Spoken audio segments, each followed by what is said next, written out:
Okay. Okay, well, welcome back, everyone. Thanks for joining us today on this Wednesday afternoon.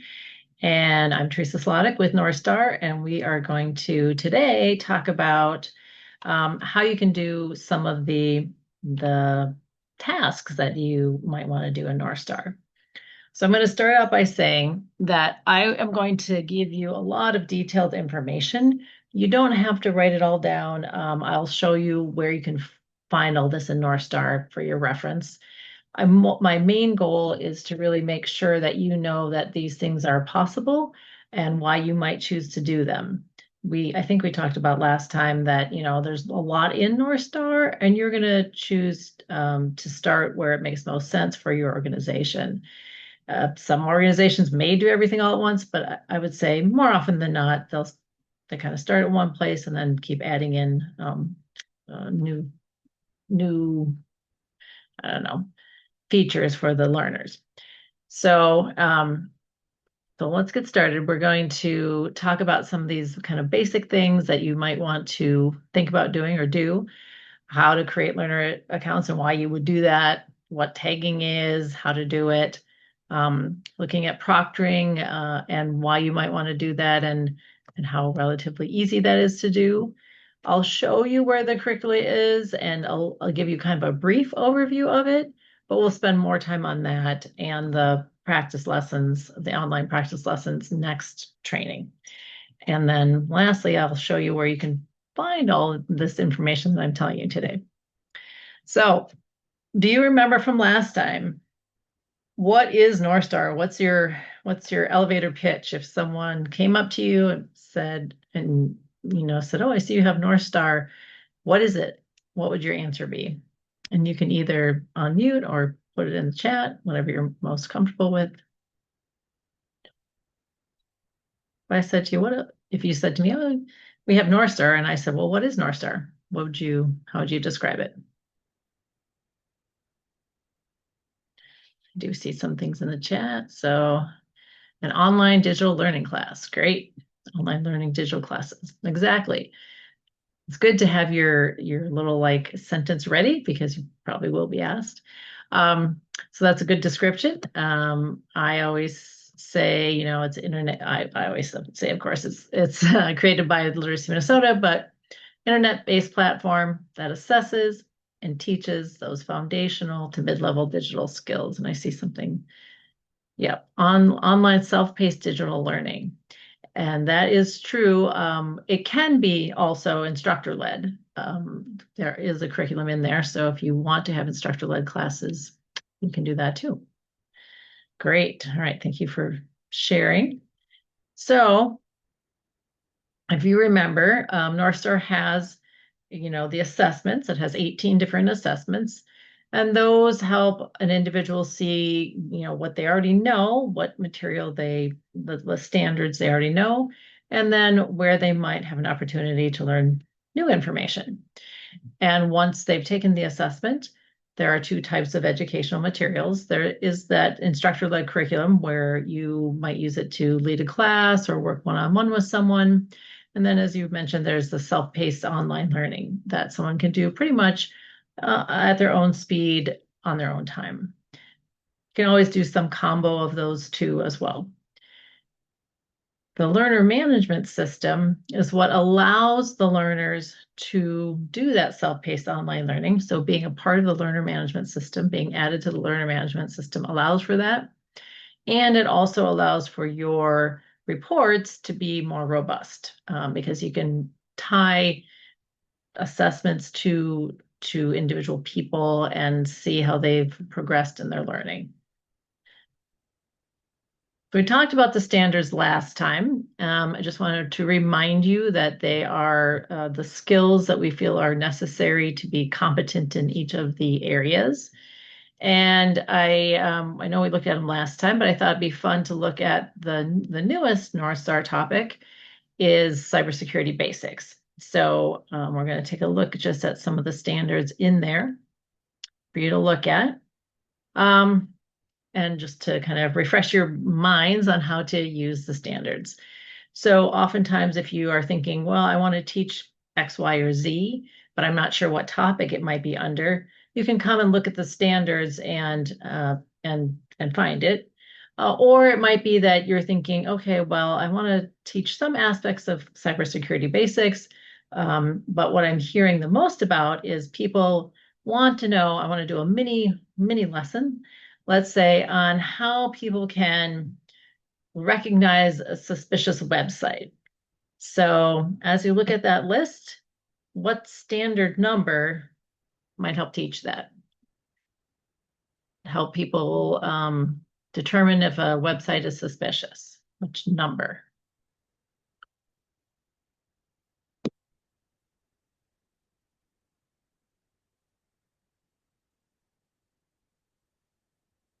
As you look at this. Let's see. Number 6, right. So recognize characteristics of suspicious websites. Great. How about if I want to teach again, a short class on how to change the privacy settings in a web browser, like my cookie preferences, for example. What number would that be?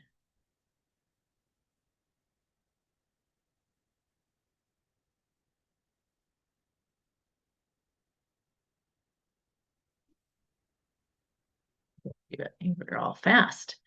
8, that's right, number 8. So here, adjust privacy settings in web browsers. Okay. How about if I wanted to teach someone about how to, I wanted to explain the benefits to them of multi-factor authentication. What number would that be? Tell them how to use it, why they should use multi-factor authentication. Number 4. Very good. Okay. So you can see that the standards can kind of help you learn what's going to be in a topic. And also if you are looking at certain, things that you want to teach, you can easily find them by the number.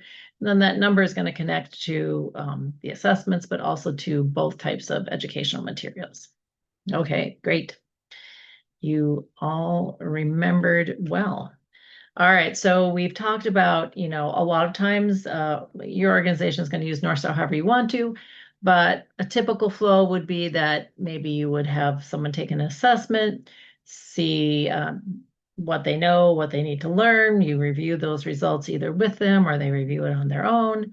Then you provide the education either through the classes or a kind of a one-on-one digital navigator, or they're doing the self-guided lessons on their own, or some combo of those 3. And then once they've had the education, they would take that same assessment again, assuming they hadn't passed it. And if you have the capacity, you could even proctor the assessment so that if they pass, you can provide them the certificate. Anyone remember what passing score was?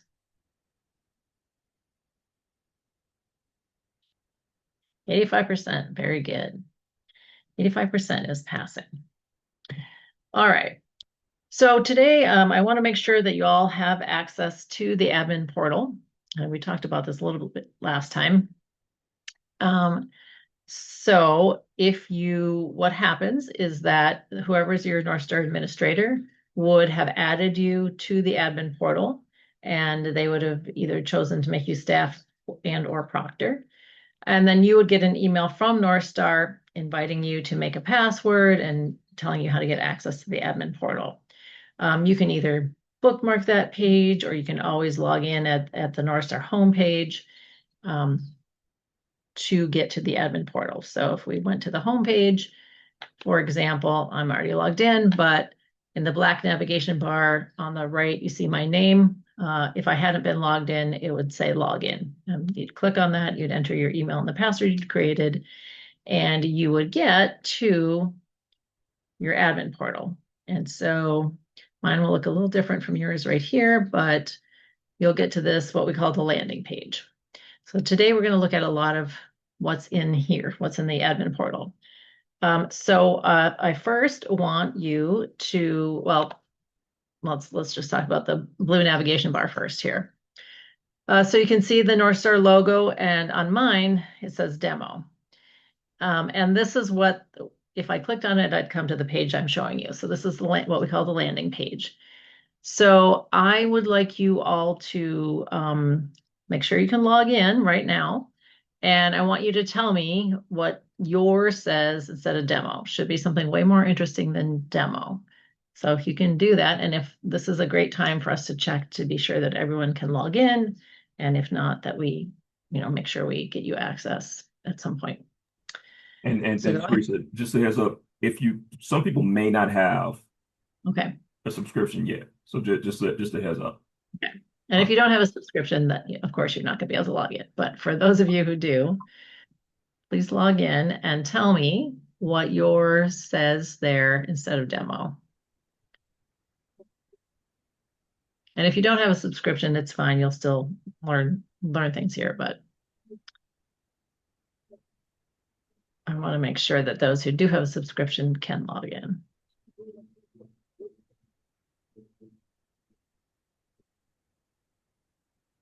I guess I should say, does anyone have a subscription?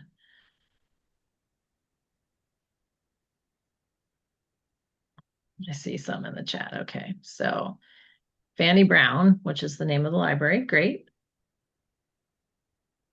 Anyone else able Grow South Dakota? Perfect. People Inc. Oh, there's so many way more interesting names than demo.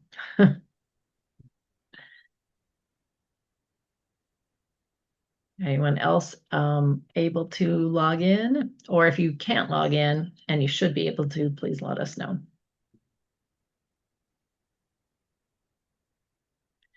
All right, so if there's any of you remaining that are attempting to do that, please keep please keep logging in and then tell me what you see there to make sure that you are seeing the right thing when you log in. And so then as you're doing that, I'm going to keep talking. So on this blue navigation bar, we have a couple of different tabs. We have the Learner tab, and this is going to be where we're going to add a new learner, and we're going to look at tagging. So this is all about kind of the individual learners. Next to that, we have the Assessment tab. This is where we're going to do our proctoring and where we can look at assessment reports. So how someone did on an assessment. And not to be confused with the Report tab, which would be, these are more bigger picture reports that you saw last time. So that's more agency-wide reports. And we won't really probably have time to look at those too much. To the right of that is the Curriculum tab. This is where you're going to find that instructor-led curriculum. We'll take a look at this as we continue on today. Then you'll see location information. So unless you're an administrator, you'll see location information, but if you clicked on it, it would just say you don't have access. So the only people who have access to the location information are the Northstar administrators at your location, at your organization.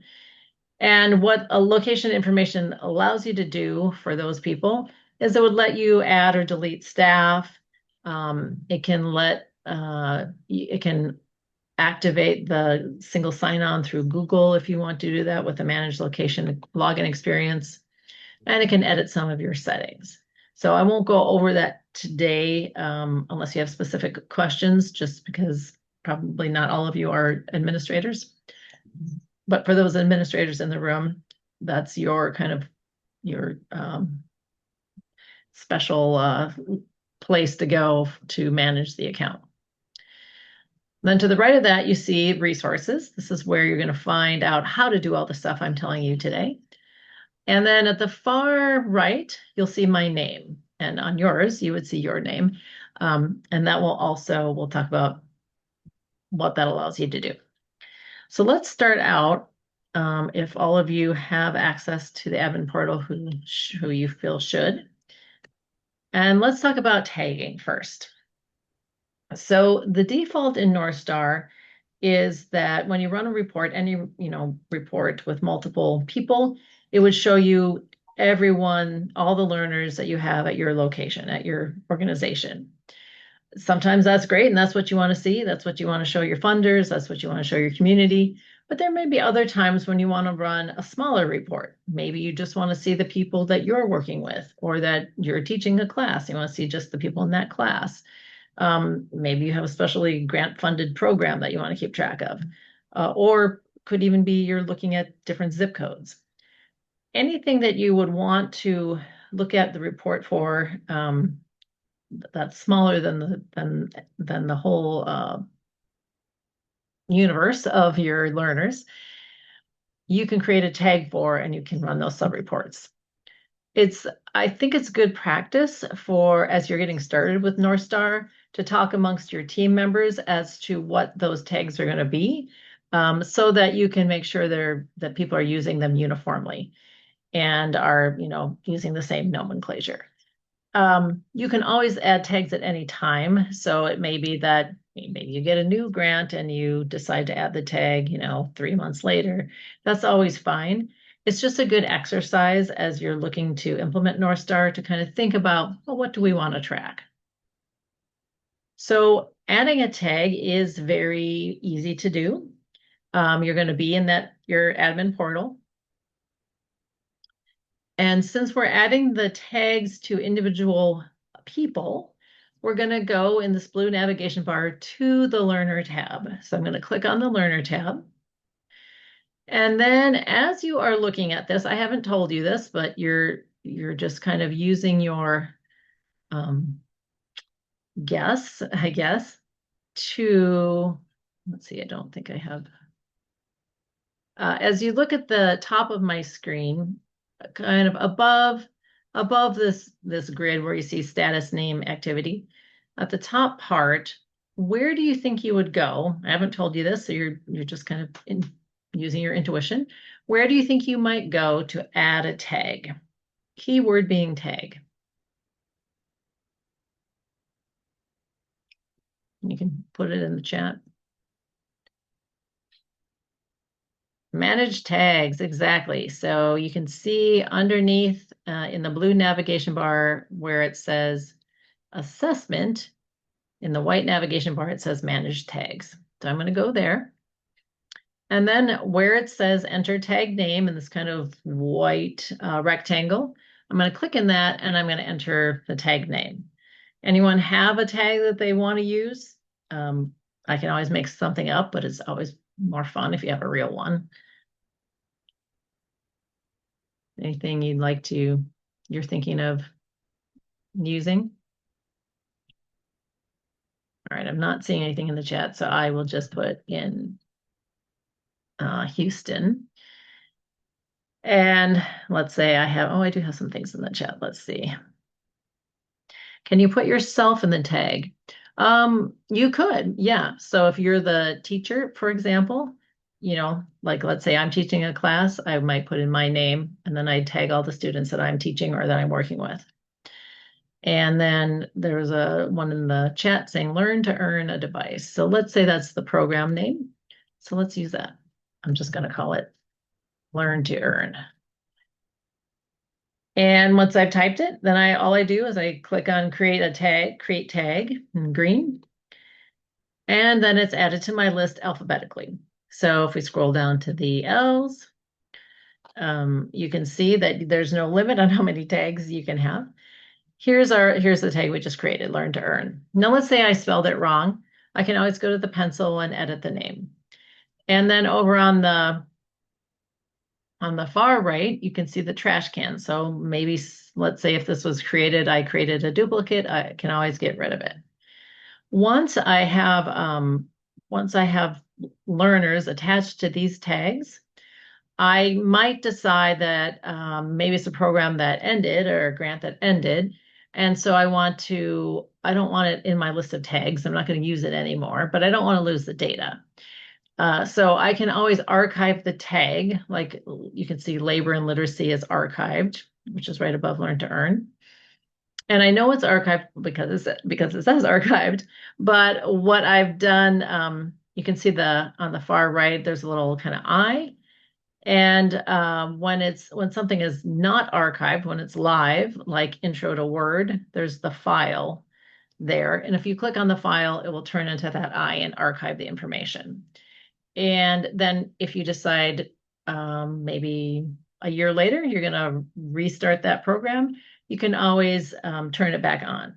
So you don't ever lose the data. It would just not show up in your kind of working list of tags if you archived the information. All the kind of information in the middle, this isn't used typically by, this was created for the state of Hawaii.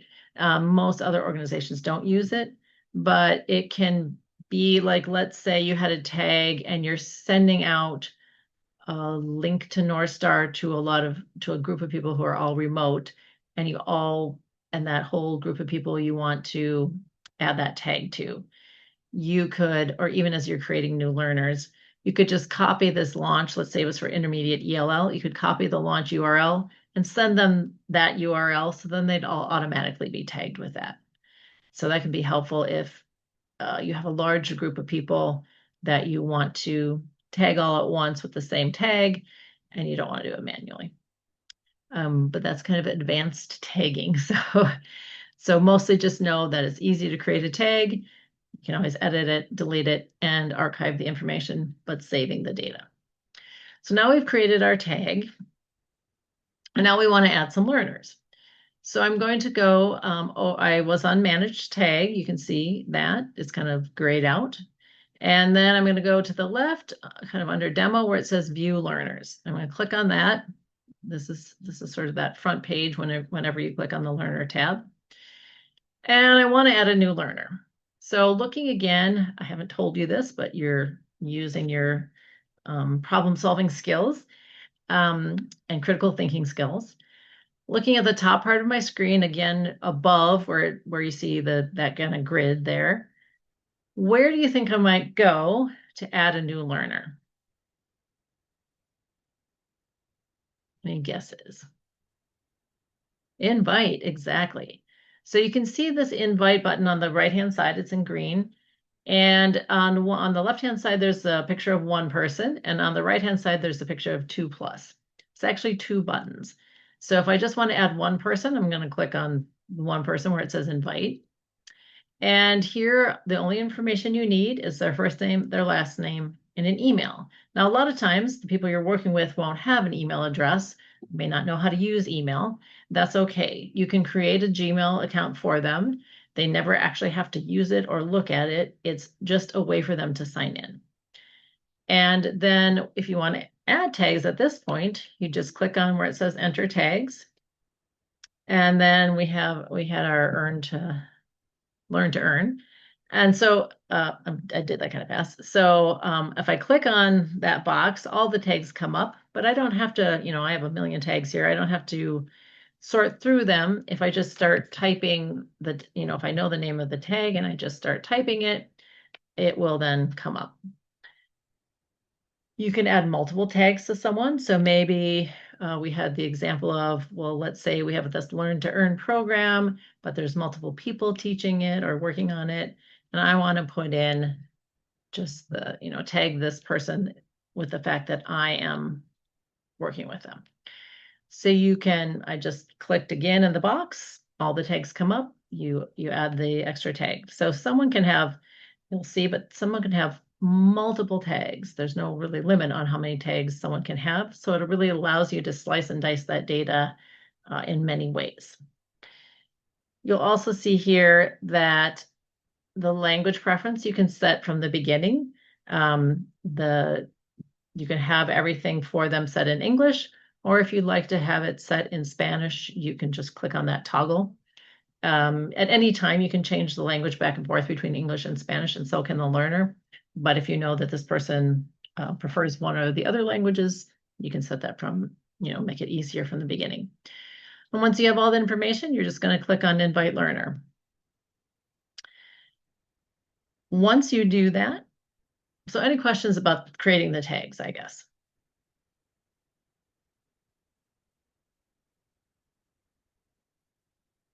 Okay. So now the question may be, well, why would I want to add a learner to the learner management system? Adding the learner to the learner management system is the only way that the learners can access those online practice lessons, those self-guided practice lessons. It also ensures someone can take an assessment without being added to the learner management system, but in that case, you're relying on them to type in their name. So if they, let's say their name is Robert Jones, and the first time they take an assessment, they type in Robert Jones, and the next time they type in Bob Jones. Northstar is going to see that as two different people, so it won't track those assessments together.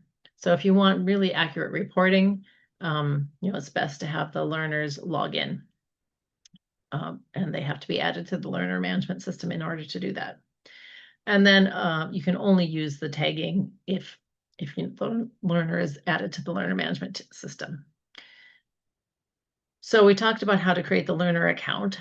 When you do that, an email is sent to that email address you entered. And if it's something that the person can read and they have the digital skills to go on to email and read it, then they just click on this big blue bar, create a password, and they have access to the system. Now, a lot of the people that you're working with, maybe they don't have the literacy skills to read this, either in English or in Spanish, or they may not have the digital skills to know how to get to email.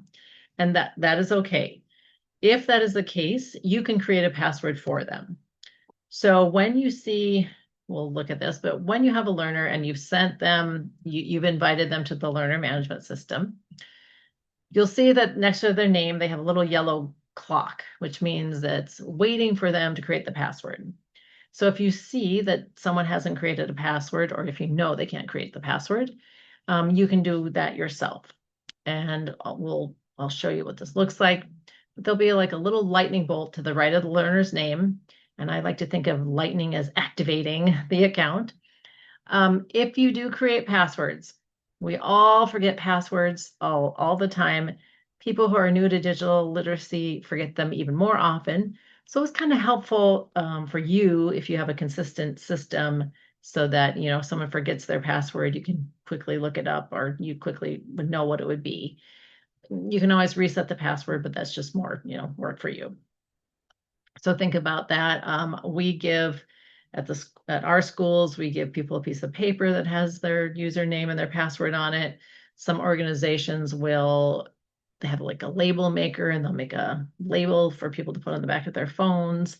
As long as this password isn't something that people are using in other areas, Northstar doesn't have to be highly secretive.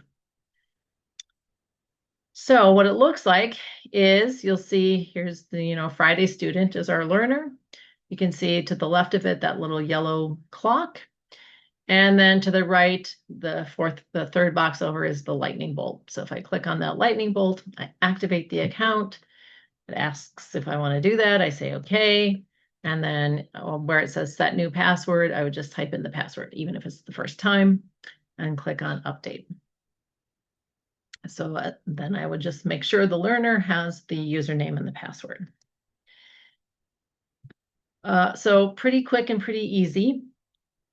For some of your organizations, maybe at a library or something that, or where you have more advanced users, you can enable single sign-on. So if they already know how to log in with Google and they want to just keep using that login, they don't have to create a Northstar password. They can just log in with Google. And so it might make it a little easier for them. And that is something that your Northstar administrator can turn on, enable. So for the default, it's not enabled, but it's mostly just clicking on a toggle switch that enables it. You can also add learner accounts in bulk. So let's say you're adding a class or maybe participants in a program. We, on that invite button, instead of choosing the one person, you choose the 2+. And when you click on that, it will give you access to a spreadsheet to fill out. And it looks like I'm going to show you because not always totally obvious. So in this blue part, you see here it says CSV template. You click on that, you add in the information, the person's first names, last name, and their emails. And then you save that, and then you choose file and upload it. You cannot put tags into the spreadsheet, but you can always add tags after the fact, which is pretty easy to do. So if let's say I'd added a bunch of people, and well, when you add that bulk spreadsheet, then emails go out to all the people you've added, and then they can activate their accounts. And to tag multiple people, you can just click on this white box to the left of someone's name. And you can do it for multiple people if you'd like. So maybe here we're going to pick these four. Oh, whoops, sorry. Cancel that. Get to this spot. And you can see as I start to add the people over on the right, it tells me how many I'm going to assign a tag to, or if I'm going to deactivate them. So I know that I have 6 people I want to assign a tag to. When I have everyone, when I've checked every name, then I click on the green assign tags. And again, I type the tag number in or tag name I want, click on it, and then click apply. So now all those people that I had checked will now have the learn to earn tag that we saw. And if you ever want to sort, an easy way to sort by tags, if you just want to see the people that have been tagged, is to click actually on that name. So here I am in Jesse Morton, and the last tag we added was learn to earn. If I click on that, then I just get those 6 people that are on that list with that tag. So a really quick way to sort them. I see a question, perhaps. Well, maybe not. Okay. All right. So, and then if you want to get rid of the tag, you can just clear it. If you want to search on multiple tags, you can do that as well. So, you can see in the middle of the screen, you see the word filter. And if I hover over it, it turns green there. Almost all the reports allow you to filter by tag. So if we click on the filter, here, you can search by someone's name, but if I want to filter by one tag, so let's say I want to do that learn to earn tag, and then I also want to filter by another tag. So I only want to know the people who are in the learn to earn program and who I'm working with. So if I click again in this box and look at the people that I'm working with, we'll see if I didn't really look to see if there's anyone that had both of these tags, but this would mean that they'd both be in the Learn to Earn project and that I am working with them. So if we search, we'll see that there are all 6 of them are in that category. So that means that they have both of those tags. If I wanted to say, well, I want to know if they're in the Learn to Earn program, or if I click on this or plus or other tags and go into this box, or if they are in my advanced digital literacy class, I can click on that plus or other tag and then search it. And then I'll get a list of all the people that are that have either one of those tags. So kind of gives you some advanced searching, reporting options. Any questions that you have right now? Okay, let me make sure.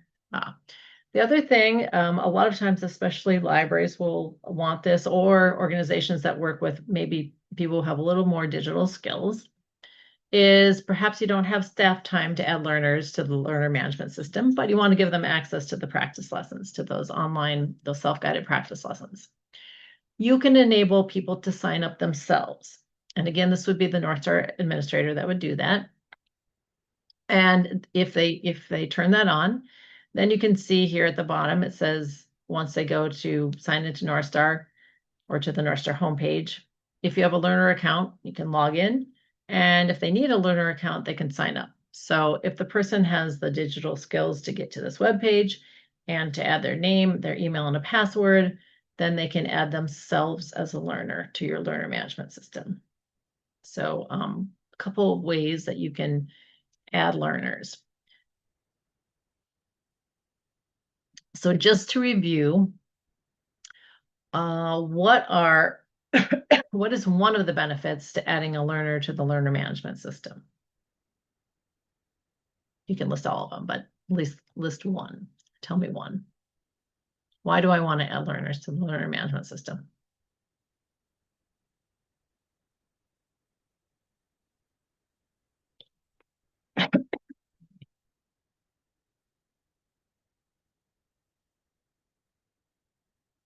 Any thoughts? Why is it good? Let's see. Ease of tracking, yes, to track who's in each class. Yep. So it helps you run those add those tags and run those sub-reports for tracking. So you can add the tag, exactly. Great. And it also is the only way they can get access to those self-guided practice lessons. So a learner has to have the email and password, be able to log in to the system in order to access those practice lessons. So if you are wanting to use those, that's also a reason to do this. Great. Okay. All right. So let's see. Yes, and that's true what Leslie wrote, so that you can know at what point someone is at in their learning journey. If you have someone added to the learner management system, then you can track how they're doing, what the progress they're making, what standards they've missed, what standards they've worked on. So kind of you have that all laid out for you, so you can help them better and see what they're doing. Good addition. All right. So we kind of talked about this and this.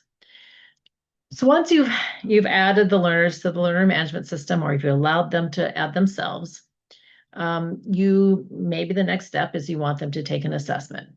And there are 3 different ways that someone can take an assessment through Northstar. The first is through a site-specific URL that each of your locations has your own URL that when someone logs into it, all that data goes to your location, your organization. You also have a unique location pin that can be typed in, and learners can log in from their learner dashboard. So I will say number 1 is probably the most frequently used. So we're going to look at that. So all of those of you who have subscriptions will have a URL that's specific to your organization. And you can find that on your landing page. We'll take a look in a second.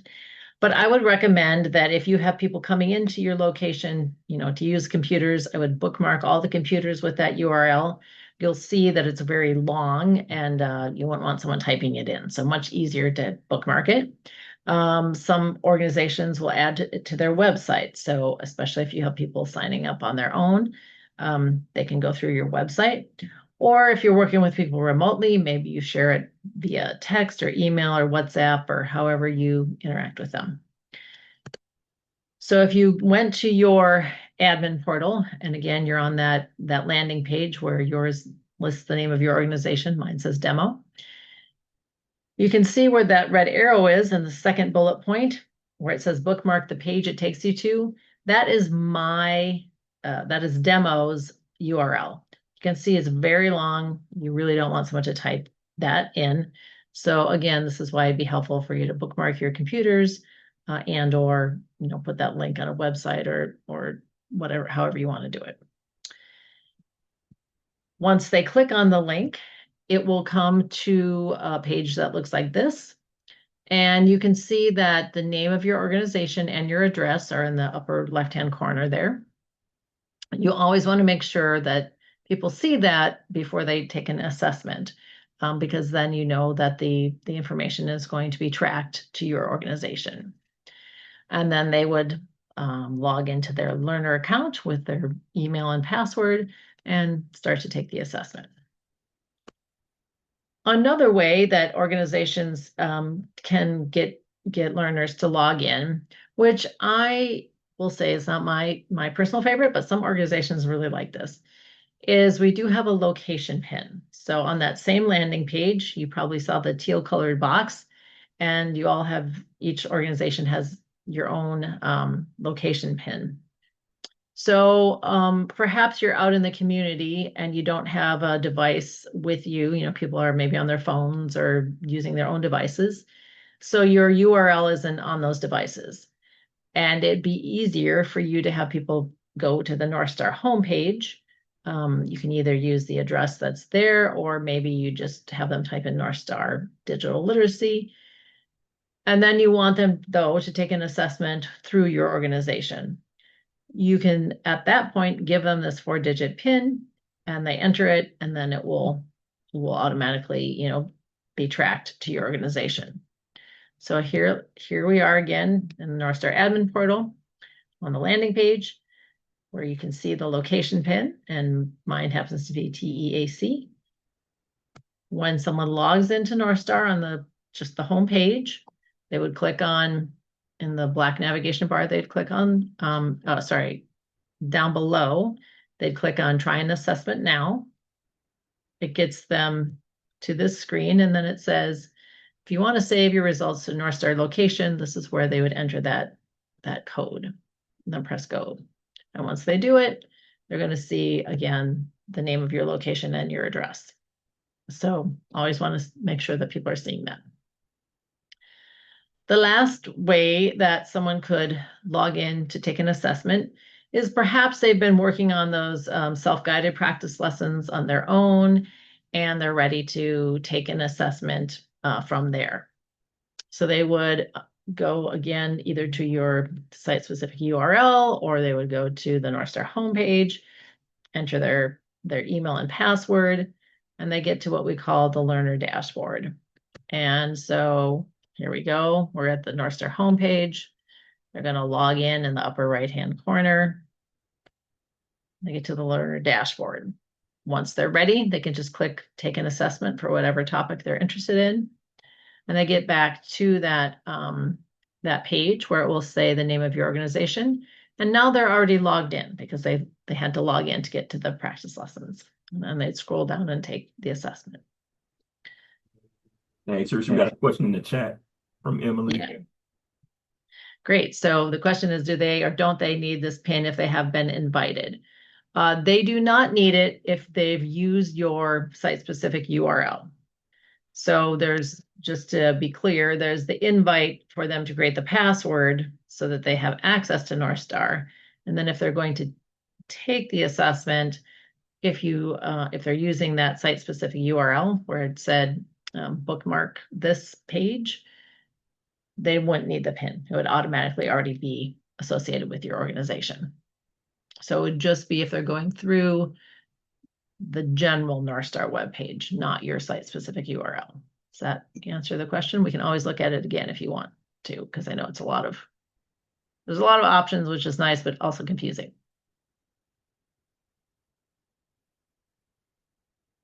Okay, thanks. Thanks for asking that. All right. So someone is going to log in. You have added them to the learner management system. Maybe they've added themselves. Maybe you've tagged them. Then they go and they take the assessment. And as you decide to give an assessment, you might decide to proctor. So in order to proctor, someone has to be added as a proctor. So let me just sort of go over the different roles in the Northstar admin portal so this makes more sense. So there's something called the Northstar administrator, and every organization has 2 to 3 Northstar administrators. And again, their purpose is to add and delete staff volunteers. They can set up single sign-on. They can set up self sign-up. They can add information. We have a zip code locator. So if a Learners should look at our map. They can see your organization, and you can put whatever information you want to there. That's the role of the Northstar admin. Most of you will be what we call staff. And staff means you have access to all the reports, the curriculum, you can add learners, you can kind of see most things in there, but you aren't able to proctor. So in order to be a proctor, the Northstar administrator would have to turn that on for you. You'd get an email telling you to watch this like 15-minute video on how to proctor. And then there'd be I think it's like a 3 or 4 question quiz. And once you answer those questions correctly, you're given a unique proctor code that you use when you're proctoring. And then, of course, there are the learners who have access to the learner dashboard and the practice lessons. So those are kind of the roles in Northstar. The learners can see the learner dashboard, but we want you all to be able to see that as well. And so the easiest way for you to do that is if you're in your let's say you're in your Northstar admin portal and you think, oh, I wonder what this online practice lesson looks like, or I want to just learn something myself, or whatever you want to, wherever you want to look at it. In the blue navigation bar, if we go to your name at the far right and click on the drop-down arrow, we're going to go to Northstar Online Learning. So now I'm going to be able to see the learner dashboard. It's my own learner dashboard, and I can see what it looks like. So that lets me be able to talk to learners about it. I can play around in here. I can take the lessons myself. So, it gives me an idea of what the learners are going to see, as well as maybe I don't know how to talk about something. It can help me figure out how to do that. So you can use this for your own professional development, as well as just being able to see what it looks like. We'll talk about this later, but if you want to get back to the admin portal, so I clicked on my name to get here. Any guesses as to what I'd click on to get back to the admin portal?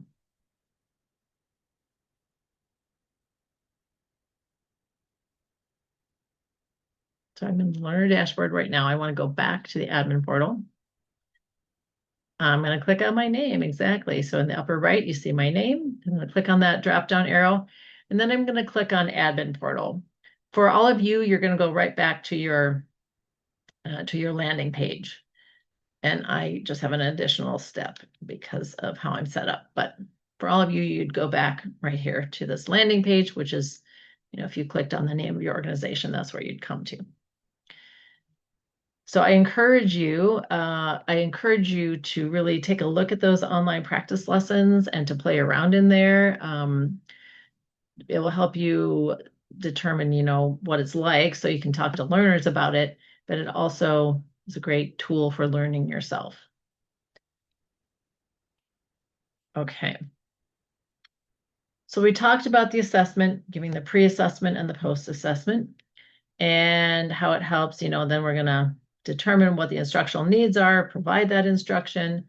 The assessments can help someone see that they know all the material. If you decide to proctor, you can give those certificates. Helps prepare your teaching staff.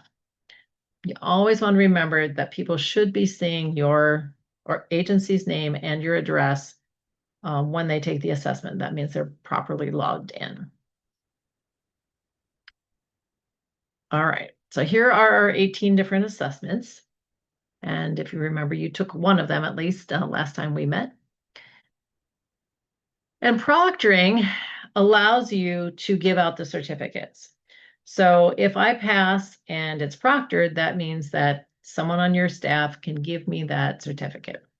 If I pass and I'm not proctored, I can still get a digital badge that they can send a link to someone. I can put on my LinkedIn page. I can, keep in a sort of a digital backpack. Proctoring can help maintain the assessment viability, and you can do it both Northstar, both in person or remotely. So as you're thinking about, do I want to proctor? Know that you can choose to not proctor anything. You can choose to proctor everything. Some organizations will have specific days, like at a library, they might have, you know, on Wednesday and Thursday afternoons from 1 to 3, you can come to the computer lab and we'll proctor assessments for anyone who shows up. Some will have by appointment only. So you set up an appointment, and then you'd proctor whenever the proctor is available. So just know that it's really kind of more based on your staff time and availability, and also if you want to be sure that the person who's passing the assessment really didn't have any help or wasn't using any notes. I want to show you how to do the proctoring just so you can see, hopefully, that it's pretty easy to do. And it might help you decide whether or not this is something that you want to do. So let's think about in-person proctoring initially. So let's say I have someone who's sitting right next to me. I'm a digital navigator. They want to take the assessment and I want to proctor it. First of all, if anyone's going to be taking an assessment at your organization, you're going to need a device, right? Or they will have to have a device. You'll have to have a stable internet connection. You heard that Northstar has audio, so I would highly recommend headphones if people are using audio, unless they have their own, separate room. Otherwise, it's kind of distracting for anyone sitting around them. So we're going to assume that this person has been added to the learner management system already. They have a email and a password. You're going to help them log in if they need help. And then you're going to check their ID. And if this is someone you work with all the time, you don't have to. But the reason we have this step is because sometimes training programs will require people to have passed certain Northstar assessments. And you wouldn't want the person who's applying for the training program to have someone else take the assessment for them and pass it when that first person isn't really equipped with the digital skills to be successful in that program. So that's why we check the ID. We have a testing code of conduct that's pretty basic. It's like be respectful, ask any for any accommodations before you start the assessment, no eating or drinking at the computer, pretty basic. And once you read that or provide that to the learners, you're going to activate proctoring. Now, as I said, when you go through that proctor training and you pass the little quiz, you get your own proctor pin. And so what that looks like and where you can find it is, I like to think that, I'm giving an assessment and I'm going to proctor an assessment. So in the blue navigation bar, I'm going to go to assessments. And then you can see on the left-hand side in gold, here is my proctor pin. Now, this is not, despite the fact that I'm sharing this with you, this is not something that you want to share because you don't want someone to use it to look like you proctored them when you didn't. So, try to keep it, try to not share it with anyone. If for some reason it got compromised, Northstar can always issue another pin, but to save yourself the hassle, good to keep it secret. So you have your proctor pin. And if you remember, I want to make sure that the person taking the assessment is connected to my organization. So looking on this page, kind of where it says assessment launch page, what could I click on here to get to that URL, to get to that landing page?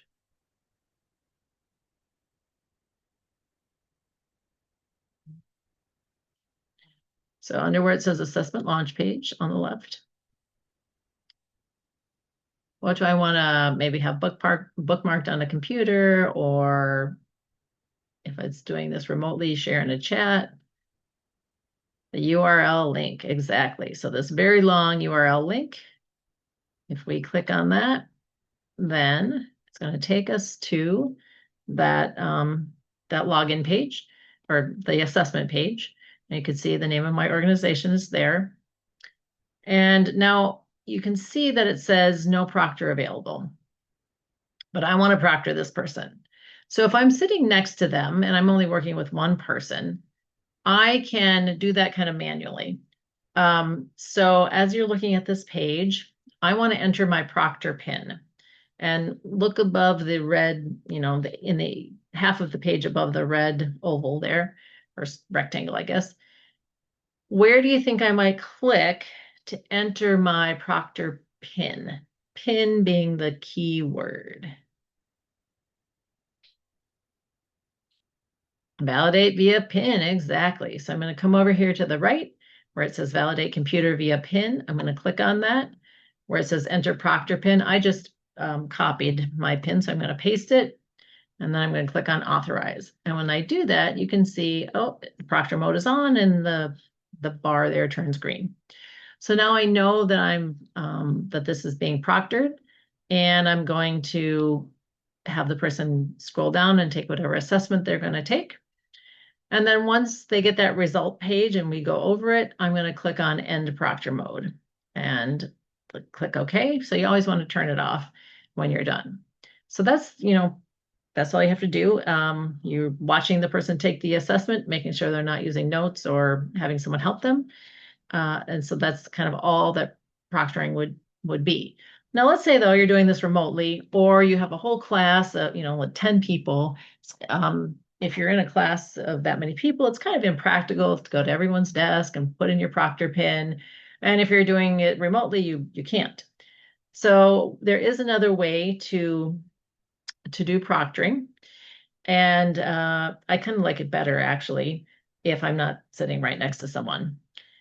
So we talked about this, but especially if someone is remote, you first want to make sure that they have a device, they have internet. You're going to speak with them over Zoom or Skype or Google Meets or Teams or whatever. They need to have a webcam so that you can see them. They have to know how to either talk with you over the microphone or, chat in the chat box. And if you have multiple people that you're doing this with, you want to make sure they know how to mute their microphones first. So we have a test taker checklist that goes over everything I've just told you, so you can give that to people so they're prepared. You always want to make sure they know how to contact you in case, Zoom doesn't work. Another way to contact you. And then to make sure they're comfortable using your video platform before you start an assessment. Sometimes people get stressed out by assessments anyway, so you want to make sure they're at least feeling comfortable with the platform before you move on. So if you are going to do this with a group or remotely, you're going to help them again log onto the video platform. You're going to check their ID. If it's remote, you can have them hold it up to the camera. If you have multiple people and you're concerned about privacy, you can always set up a breakout group and kind of hop in there to check people's ID so the rest of the people don't see it. You're going to give them that testing code of conduct. And then the easiest way to have, if they're in a group and in person, hopefully your computers are bookmarked. If they're remote, the easiest way to do this, to share that URL, is through chat. And I'm going to do that for you all right now. So I'm back here at the assessment tab in the navigation in the Northstar admin portal. I'm going to, copy this long URL link. I'm going to put it in the chat, and don't click on it yet, but when I tell you, I'm going to have you go to that so you can see what this is like. So, and if I were to go there, again, it looks like soon, this is what you'll see. It will say demo and my address. So now on my end as the proctor, I am ready. I'm going to start opening the proctor session. So I'm going to click where under proctoring on the left, it says view current proctor session. So this is like me. Let's pretend that I'm in the computer lab and you're outside, the door's locked, and you're kind of waiting for me to open the door. So first I'm going to get myself ready by clicking on view current proctor session. And I see nobody's in there. Now I'm going to instruct you all first to go ahead and click on that URL I put in the chat. And then once you see the demo, the Northstar page, when you click on that URL, I want you to click on Join Proctor Mode, which is sort of underneath the word demo. And when you click on that, you will see that it says it's waiting for Proctor response. On my end, what I see is, hey, there you all are, and it says your status is pending. So when I'm ready to start proctoring, I just go ahead and there's a green Start Proctoring button. I just start clicking that, and you should all see soon that you are being proctored. And what it would look like is that proctor mode should say proctor mode is on, and it should be a green ribbon. And sometimes if you don't see it, you might have to refresh your screen. Might take a little longer on some computers. But then you would be, we're not going to do this now, but then you'd be ready to take an assessment. And when if I'm monitoring several people, let's say one of you, let's say Teresa, is done, I can always stop the proctoring for that one person while the other people are still working on their assessments. So as soon as someone finishes their assessment, I'm going to stop the proctoring. And I would also make sure that if we're doing this remotely, I ask people to kind of, use their laptop or computer to show me there's no one else in the room, show me their desk, but there's nothing on it. A little bit of trust there, and then you just watch the people as they take the assessment. So I'm now turning off proctoring for all of you, and you should see it ultimately go back to the proctoring mode is off. And then lastly, on my end, it says there's a gold button that says end proctor mode. And so I just log out of that to be sure that I'm not proctoring. You don't want to leave proctor mode on when you're not proctoring, because then someone could take an assessment that's not really proctored.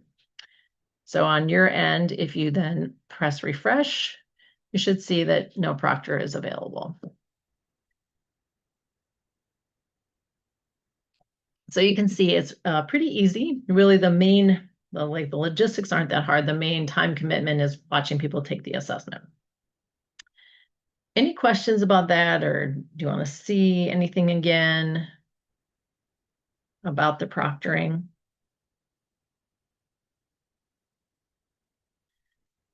All right. So once again, why do we proctor? What's the advantage to proctoring if someone passes?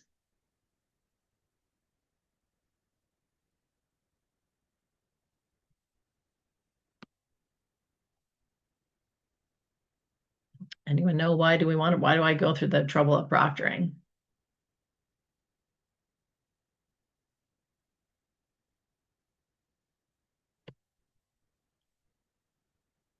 To get a certificate. So if someone passes in a proctored environment, then I'm able to either print out a certificate and give to them, or I can send it as an email, as an attachment in an email, as long as that person, can open email and get a PDF attachment. So this is what the certificates look like. They name the person that earned the certificate. I can make this a little bigger. What organization, the name of the organization, in my case, demo, what they completed, the date that they actually passed it. On the lower left-hand corner, this is today's date. Well, that was the date I created this. And then the name of the proctor is on the lower right-hand corner. So if you're printing this out, you can sign it and give it to them. And it's very easy to print the certificates.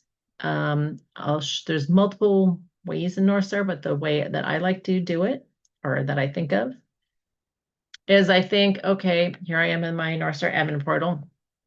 Let me go to the landing page. And I think, okay, I just gave an assessment and someone passed it. So I want to go to the assessment tab to give the certificate. It's all about assessments. So I'm going to go in the blue navigation bar to the assessment tab. And then on the left, this is where we did all the proctoring. And on the right, this is where all the reports and results are.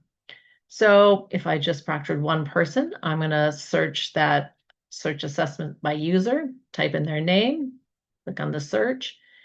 And then I can see that in this column where it says certificate in the kind of far right, if they've passed and if they passed and it was proctored, the word certificate will show up. So you can see and this first top one, which is career search skills, I earned a certificate. So I would click on that and the certificate comes up as a download. And then I would just go ahead and, print that out. So you don't have to give the certificate right when they earn it if you don't want to. You can, let's say your program wants people to pass 3 Northstar assessments. You can wait until they've passed all 3, and then you can give them the certificate that would list all 3 assessments. So that's really kind of up to you.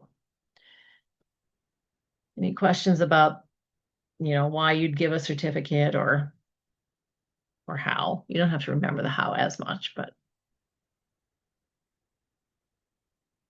okay. So someone took an assessment, they took that pre-assessment, and you are deciding, hey, what we're going to do is we're going to give a class. So I want to show you a little bit about the instructor-led curricula. We'll look at this more in depth the next time, but just to give you sort of an overview. The instructor-led curricula is in your Northstar admin portal. And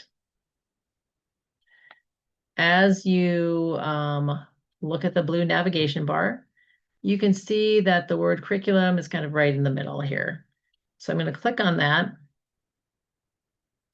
And there is a lot of information, but if we go down to these boxes, we can see all of our topics here.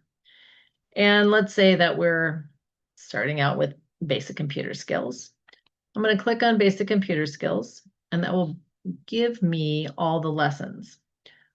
One of the things that is helpful for all of you is this first bullet point called scope and sequence. It's helpful because if you have given the assessment and you know what standards someone has to work on, or maybe the class of people has to work on, then you can maybe pick and choose what you're going to teach. You may decide you want to teach everything, like for a full class, but maybe you find that most people know standards 1 through 10, and it's really 11 and 12 that they have to work on. So if you come to the scope and sequence, knowing what standards you want to work on, in this third column, you can see the standards, right? You can see the Northstar Digital Literacy Standards, just like we've seen before, and Basic Computers has 18. And let's say I want to teach Standard 7, how to select the appropriate mouse click, right click, left click, double click. I'm going to go over to the far column where it says lesson outline. You see, I'll make this bigger for you. You see the names of the lessons, or you see the numbers of the lessons. And then down the side, you see the numbers of the standards. So looking at this, what lesson number is standard 7 in?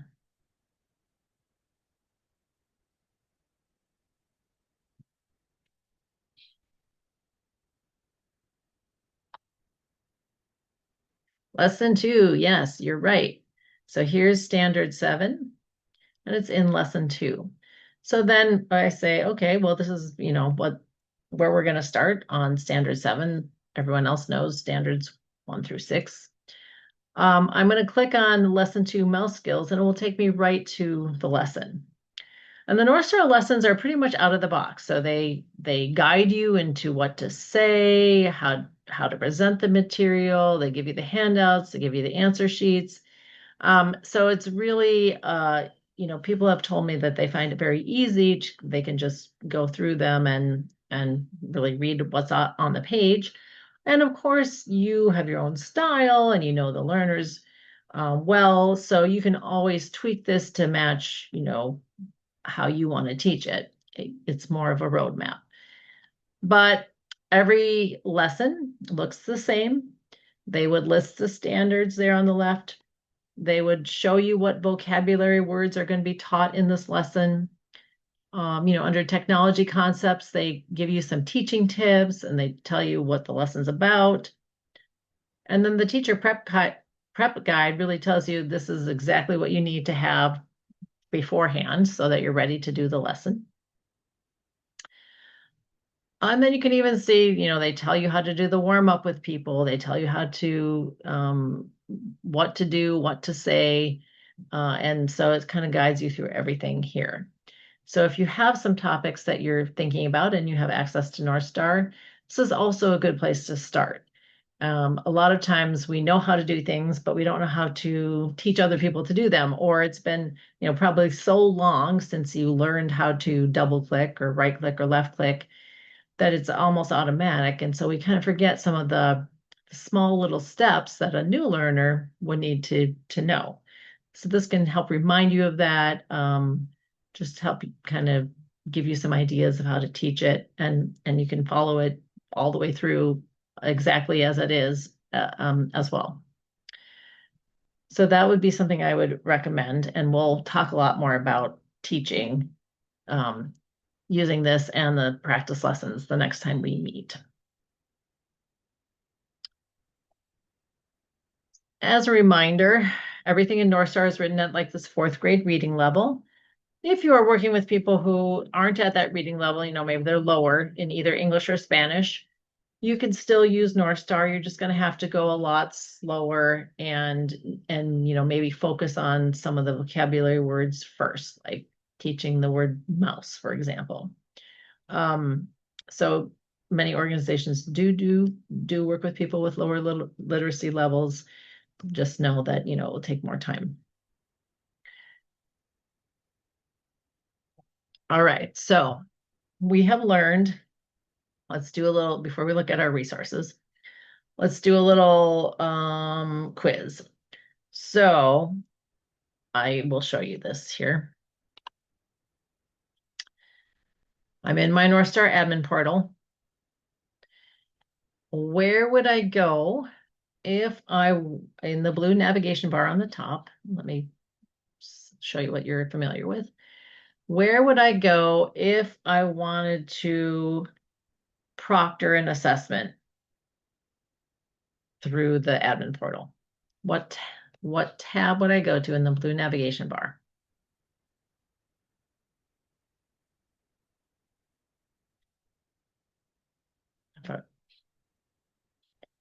Assessment, great. Yes, I'm going to go to the assessments. And then remember the proctoring is all on the left-hand side.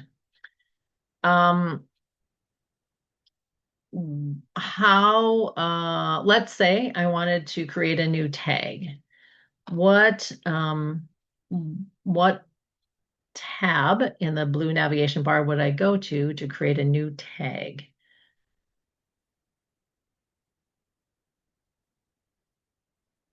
Learners, exactly. So I'm going to go to learners. You all are so good at this. You're like pros. I'm going to go to learners. And then I'm going to go I'm on the learner page. And now where do I go? Create a new tag.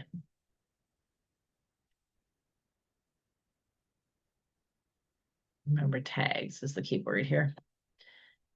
To manage tags, exactly. Go to manage tags, click on enter tag name, type my name and create the tag. Let's say I am teaching a class and I've called it Miss Teresa's class, and I just want to see the learners that are in my class. What's a quick way? I've already tagged them. What's a quick way that I can run that sub-report?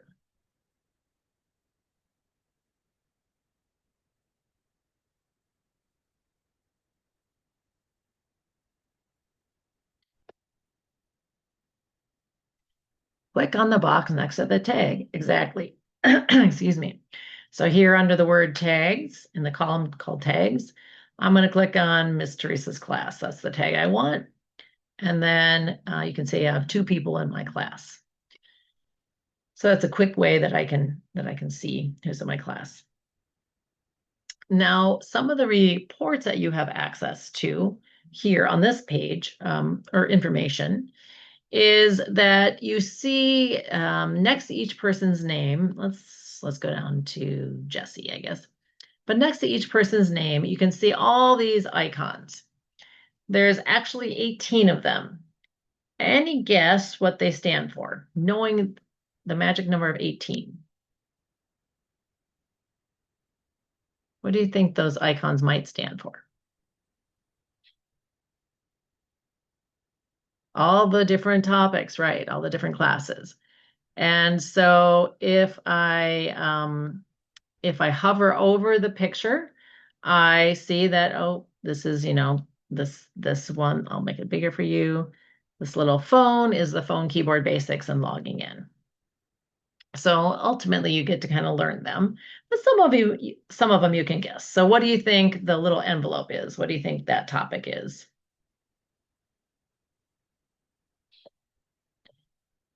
Email, yes. How about the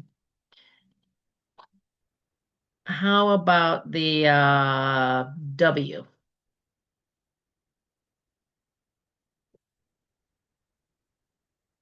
Word, exactly. How about this is harder, but how about the footprints?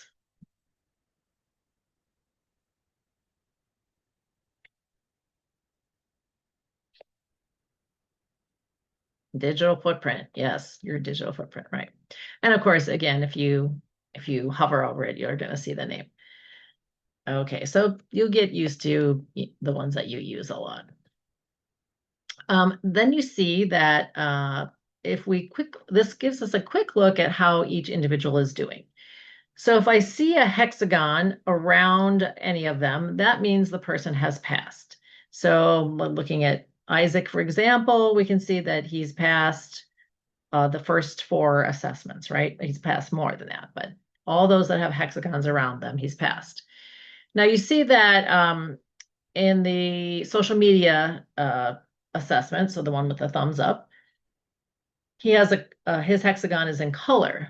Why do you think that would be? What does that, any guess? I haven't told you, but any guesses what that might mean?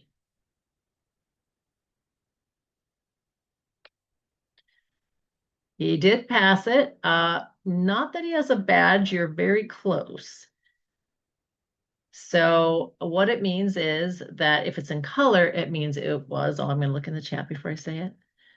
If I can get there. He has a certificate. It means that it was proctored. So he would be eligible for a certificate on that topic. Right. So if you see the hexagon in color, that means it was proctored. So again, you can always, let's say you're not offering proctoring all the time, but you could always come here and say, oh, looks like Isaac has quite a few that he's passed. Maybe I invite him to take them in a proctored environment if he wants to do that. If you are interested in any given topic, so let's say the globe there is internet basics. I can look and I want to see the whole list of people, how they're doing on internet basics. I can click on that icon in anyone's activity. It doesn't matter if they pass it or not, but I click on this icon and it will show me for everyone what they've been doing. So I can see who's taken the assessment, what their scores have been. I can see if anyone's done the practice lessons. So it kind of gives me a quick snapshot of that particular topic.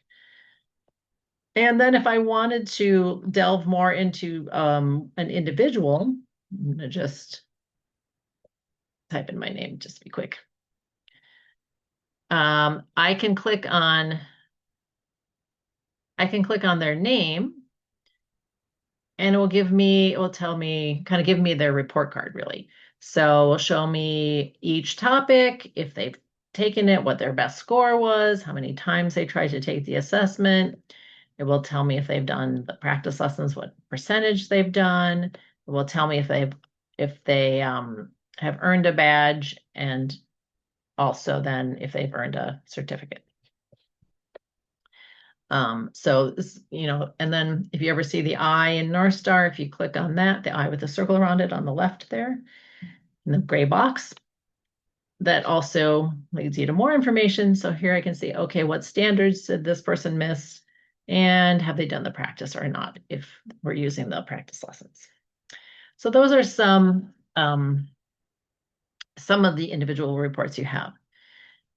Now, we've talked about a lot of stuff today, and I wouldn't expect that you're going to remember all the details of how to do everything, although you have a good grasp, I will say, and I'm impressed. Um, but where you can go, Northstar, we are with Literacy Minnesota, and Literacy Minnesota is an education organization. So we do provide you with a lot of resources to look up the answers to these questions that you might have. So, looking at our blue navigation bar, where do you think I might go to find, let's say I forgot how to add a learner. Where could I go to find out the instructions on how to do that? Any guesses? Resources, yes. So I'm going to click on resources. You can see it's kind of at the far right of my far right middle. I don't know how to describe that. I'm going to click on resources. And again, there's a lot here. What I personally like the best is the Northstar manual. So over on the left-hand side, the top, kind of in the top left-hand corner, I feel like it's pretty comprehensive, and I can usually find that, let's say I forget how to do something, I can usually find it here. So if you go to View Manual, it's arranged by different parts. So you have, the assessment part, this is basically creating learner accounts, and then we have how to talk to learners about using that learner dashboard. Part 5 is for all of those of you who are Northstar administrators. Part 6 looks at the curriculum. Part 7 is just about, editing your password and things like that. Part 8, I don't really ever use, but it's the Northstar dictionary. Part 9 would have those codes of conduct I was talking about. And then part 10 has everything about reports. So you probably don't have a lot of data right now. And maybe in a month or two, you will have some data and you want to know how to generate the reports. You can always come back to part 10 and look at the reports. But what I like about this in particular is that if you click on a topic, it's very succinct, right? It gives you kind of a 1 or 2 sentence directions. It shows you the screenshots so you can follow along pretty well as to how to do something. So that would be where I would first go if I had a question, the Northstar manual. Um, Another good place if you're just starting out with Northstar is the Quick Start Guide. This will tell you by your role. Remember, I said there was the Northstar admins, the staff, and the proctors. This tells you by role kind of the things that you're going to be doing. So it will walk you through some of those initial things like adding learners, tagging, proctoring if you're a proctor, etc. And then thirdly, if you prefer to learn by video, the video tutorials on the top, they're like 1 to 3 minute videos that are, again, show screenshots and have someone talking you through it. If you look at this middle row, we do have FAQs for, maybe you have some random question about Northstar, it would probably be in there. If you are a proctor and you went through the proctor training and then you don't end up proctoring for 3 months and you kind of forgot how to do it, you can always come back here and view those videos and read about it in the manual. You can see that there are on my screen, there are 3 places that I can go to access the Northstar curriculum. They all get me to the same place that I showed you before. Tell me where those 3 places are.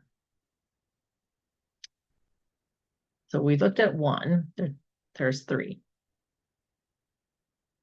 Just tell me where one of them is.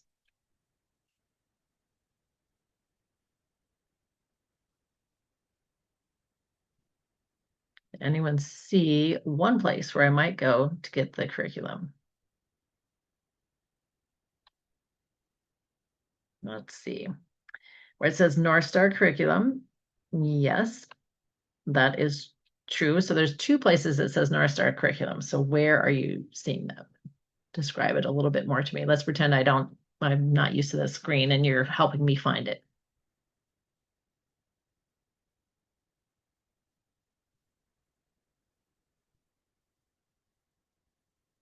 Where's one of the places where it says Northstar curriculum? You're right, but there are two. So where is it on the page? Let's see. I know it takes a while to type too. Okay, so one of the places is in the, you see it as green, I guess I see it as blue, but in the blue navigation ribbon on the top, you can see where it says curriculum. This is where we looked before. So that's one of the places. Yes, good. And where are the other two where you see, so it says, you can see between reports and location info and the blue navigation bar, it says curriculum. So that would be one. Where are the other two places? Or one of the other two places? It's near where it says curriculum in the blue navigation bar. One of them.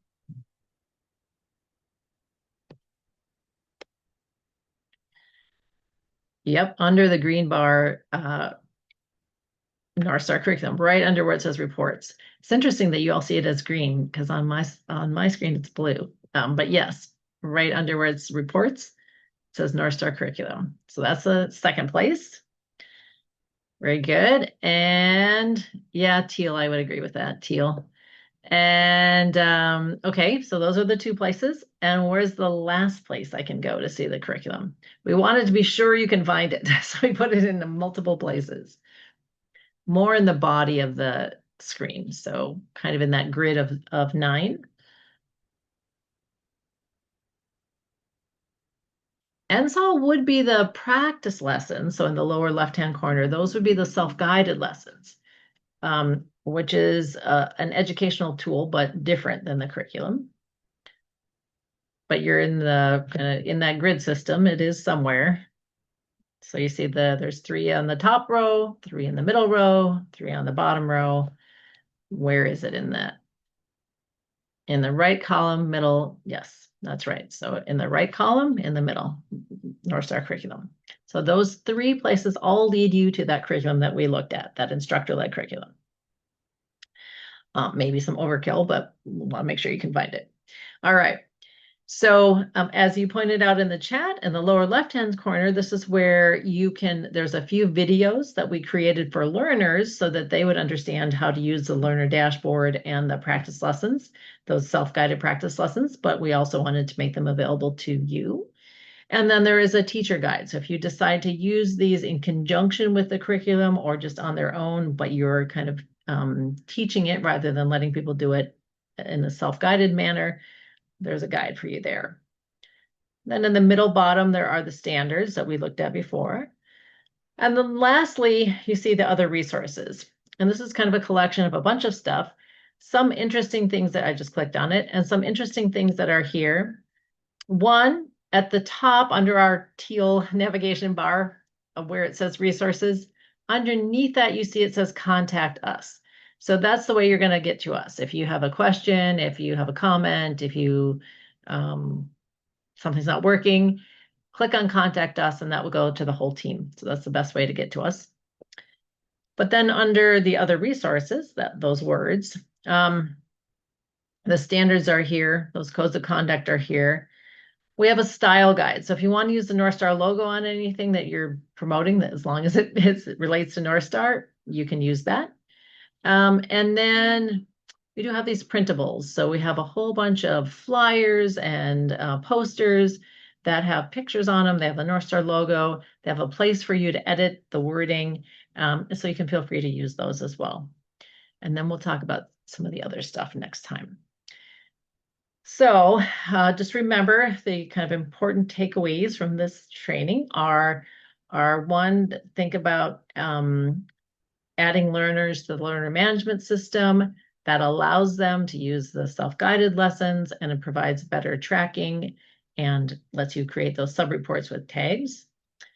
Proctoring lets you provide certificates to people who pass, and you can do it both remotely and in person. The curriculum we'll look at next time, but it's a good thing just to even for your own edification, just to look at. And then if you forget all the steps we've talked about, the resources page is your friend. So we're at the end of our time, and next time we meet, we'll look at how kind of best practices for teaching people, especially adults, digital skills. We'll look at it through the lens of Northstar, but a lot of what I tell you, you can take to other curriculum or circumstances. So thank you all for listening. And Joshua, I don't know if you have any last. No, no, Okay. just echo that. Thank you everybody for being so active and engaged. And we'll get the recording slides over to you, and just a reminder for session 3, which will be next week. So thank you all. Really appreciate you being here and appreciate your time. All right. Thank you. Goodbye, Thank you. everyone.